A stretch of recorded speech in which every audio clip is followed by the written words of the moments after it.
Olá, graça e paz. Jesus, o bom pastor.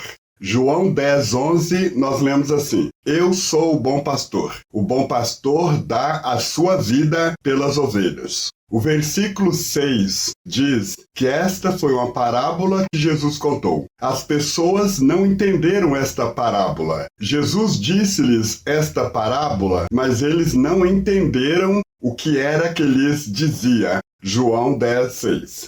Eu fiquei imaginando, se eles tiveram dificuldades para compreender esta parábola, imaginem nós em nossos dias. A linguagem desta parábola é difícil de ser compreendida. Por que é difícil compreender a linguagem desta parábola? Em primeiro lugar, esta é uma linguagem rural. Nós somos urbanos. Este texto fala de ovelhas, de aprisco, lobo, pastor. Imagine você no centro de sua cidade dizendo que Jesus é o bom pastor e que nele as pessoas podem encontrar pastagem. Nós falando de ovelhas, lobo, e a maioria das pessoas jamais viu um lobo. Esta é uma linguagem rural e nós que somos urbanos temos dificuldades de compreender esta parábola. Nós entendemos de violência, corrupção, correria. Em segundo lugar, esta é uma linguagem primitiva. Jesus está falando para camponeses de mais de 2000 anos passados. É um mundo que nós não conseguimos visualizar. Nós não sabemos o que é resgatar uma ovelha das garras de um lobo num penhasco ou colina da Palestina há mais de 2000 anos atrás. Em terceiro lugar, esta é uma linguagem simbólica. Algumas colocações que Jesus usa aqui para pregar o seu sermão são literais e outras são simbólicas. Ele diz: Eu sou o bom pastor, vocês são as minhas ovelhas. E nós temos dificuldades de associar o sobrenatural ao natural. Existem colocações que, se levarmos ao pé da letra, fica sem sentido. Se andarmos pelo centro da cidade gritando que Cristo é a porta das ovelhas e que todos podem entrar por ele e encontrar pastagens, vamos parar certamente na clínica psiquiátrica mais próxima. Compreender este texto é um exercício espiritual que nós não estamos acostumados e precisamos da ajuda do Espírito Santo para isso. Trazer uma linguagem rural, primitiva e simbólica para a mente de pessoas que vivem em grandes centros urbanos, como Ribeirão Preto, Rio Preto, Campinas, São Paulo, Rio e por aí afora, que só sabem pensar no nível racional. É um trabalho que só conseguimos se o Espírito Santo iluminar a nossa mente. Mas Deus trabalha de uma maneira tão fantástica que essas palavras ditas por Jesus há mais de 2000 anos atrás têm um impacto tão grande em nossas vidas, e eu espero que todos possam dizer que Jesus é o bom pastor, não como um jargão religioso, mas como uma realidade concreta em nossas vidas. O que significa conhecer a Cristo como bom pastor? Em primeiro lugar, nos permite ter um relacionamento direto com Deus. Aplicando a nossa realidade urbana, o que significa conhecer a Cristo como bom pastor? Em primeiro lugar, nos permite ter um relacionamento direto com Deus. Aplicando para a nossa realidade urbana, o que significa ter Jesus como bom pastor? Significa que nós podemos ter a possibilidade de nos relacionarmos com a divindade, com o divino, com o próprio Deus. A nossa realidade é de pessoas místicas, esotéricas, religiosas, incrédulas e que não têm um relacionamento direto com a divindade. Crescem em nossos dias os cultos e as seitas que vão em busca de forças cósmicas, energias, vibrações positivas. Você me pergunta, qual é o grande problema de se acreditar nessas coisas? O grande problema é que, quando nós começamos a acreditar neste tipo de ensinamento, nós acreditamos que essas forças são autônomas, independentes, são forças cósmicas separadas do Deus pessoal. São forças cósmicas que estão aí para serem captadas para o bem ou para o mal, e aí começa a nascer na cabeça das pessoas divindades impessoais, deuses que não falam, deuses que não ouvem, forças cósmicas que não se comunicam em nível de alma, de sentimento, de misericórdia. A palavra misericórdia vem de uma palavra latina, que significa ter o coração voltado para os miseráveis, um atributo lindo de Deus.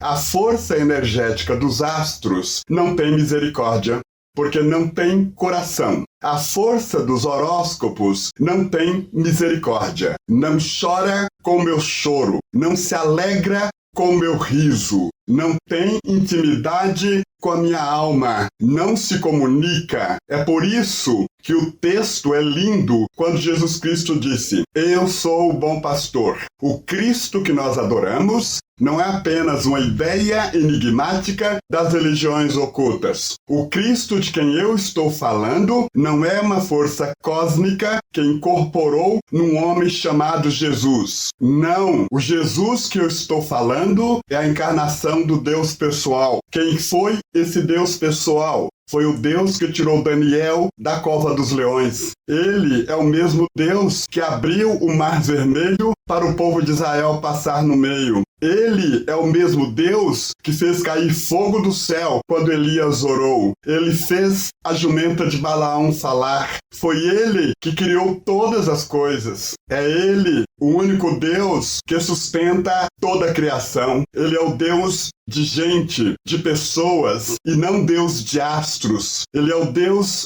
de vivos e não de mortos. Por isso ele é o bom pastor. Ele é o bom pastor porque ele entende, fala, chora com o nosso choro e nos entende na hora da angústia. É ele o conselheiro eficaz na hora da confidência. Ele é o amigo mais chegado que um irmão. Ele é o Salvador que nos toma pela mão na hora do desespero. O grande desespero das pessoas é porque elas vivem no mundo impessoal. Em segundo lugar, ele é o bom pastor porque ele transmite a imagem de modelo. Para as pessoas que ouviram Cristo dizer estas palavras, a imagem que elas tinham de um pastor era de alguém no campo, um camponês, de cajado na mão, normalmente de barbas brancas e compridas, mas para nós não. Ele é o bom pastor porque ele é o nosso modelo. Em um mundo que precisa de modelos, ele diz no texto: Eu sou o bom pastor que entra pela porta do aprisco. Quer dizer, é o bom pastor da dignidade.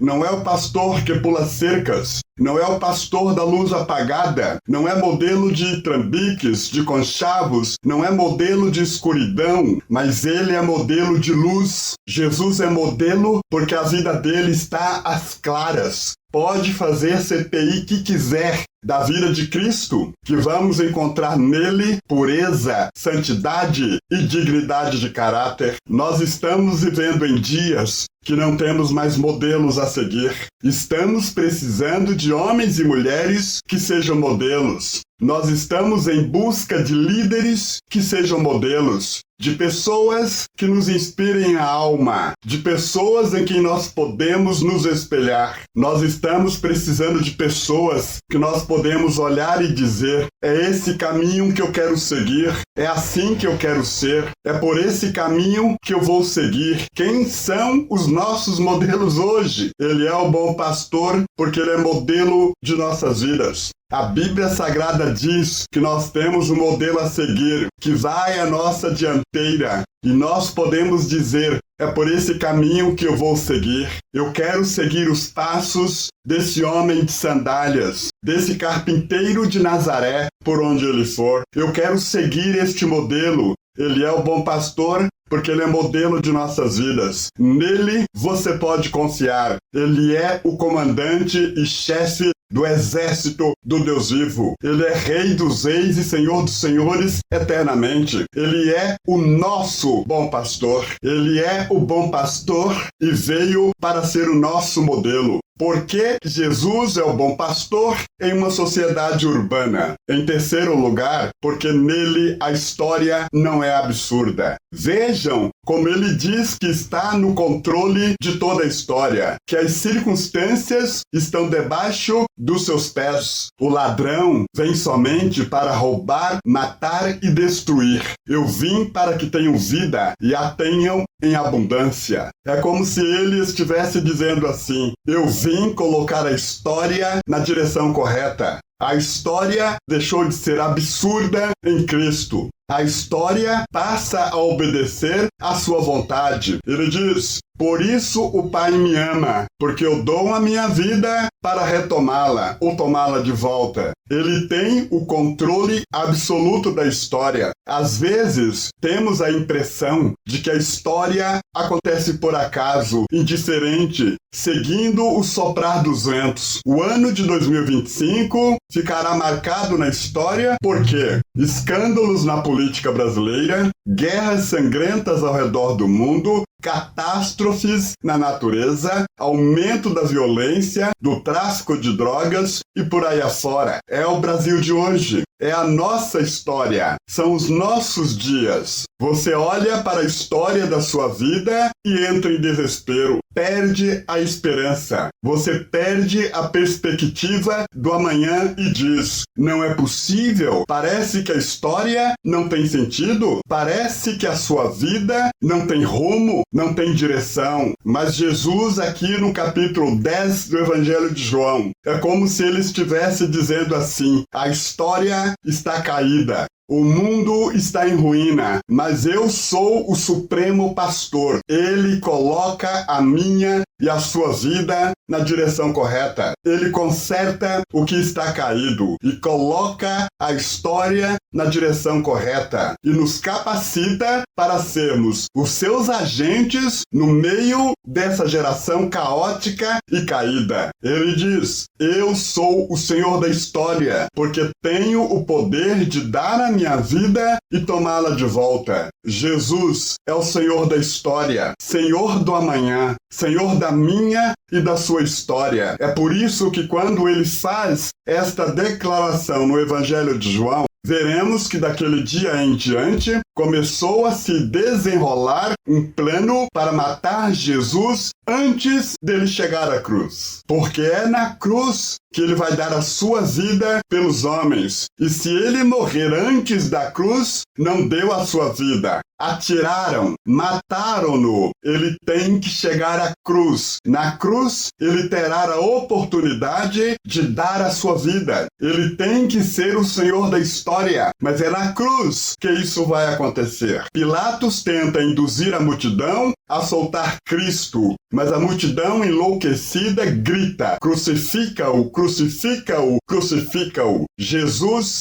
é o Senhor da história. Ele tem que provar isso na cruz. Pegam Jesus, colocam uma coroa de espinhos com espinhos pontiagudos em sua cabeça, pegam uma cruz pesando aproximadamente 70 quilos, colocam nas costas de Jesus e o obrigam a carregar até o Monte Calvário. Quando ele vai subindo aquele monte, não aguenta o peso, ele verga e cai debaixo do peso daquela cruz. Mas se ele não chegar ao cume do monte com aquela cruz, não é Senhor da história. Por isso Simão Cirineu o ajuda, porque Jesus é o Senhor da história. Ele tinha feito a seguinte afirmação: eu dou a minha vida e a retomo. Crucificaram-no. Em 3 dias ele deveria morrer, porque um crucificado levava aproximadamente 3 dias para morrer morte de cruz. Mas se ele demora 3 dias, ele não entregou a sua vida, porque ele havia dito que entregaria a sua vida e a tomaria de volta. E em menos de 6 horas depois da sua crucificação, em menos de 6 horas de ser pregado naquela cruz, ele se bateu na cruz, olhou para os céus e disse: Pai, nas tuas mãos entrego o meu espírito. Ele entregou a sua vida no meu e no seu lugar. E quando ele disse: Pai, nas tuas mãos entrego o meu espírito, ele inclinou a cabeça e morreu. Ele é Senhor da história, Senhor do amanhã. Eu não sei como está a sua vida, não sei qual o drama que está enfrentando, nem as dúvidas que invadem a sua alma, mas Jesus deseja ser o bom pastor da sua vida, não somente agora, mas eternamente. Entregue a sua vida nas mãos de Jesus Cristo, o Senhor da história, para que, através dele, você tenha um relacionamento direto com Deus, para que, através dele, você tenha um modelo a seguir, para que, através dele, a história da sua vida não seja absurda. Por hoje eu fico por aqui. Muito obrigado por sua atenção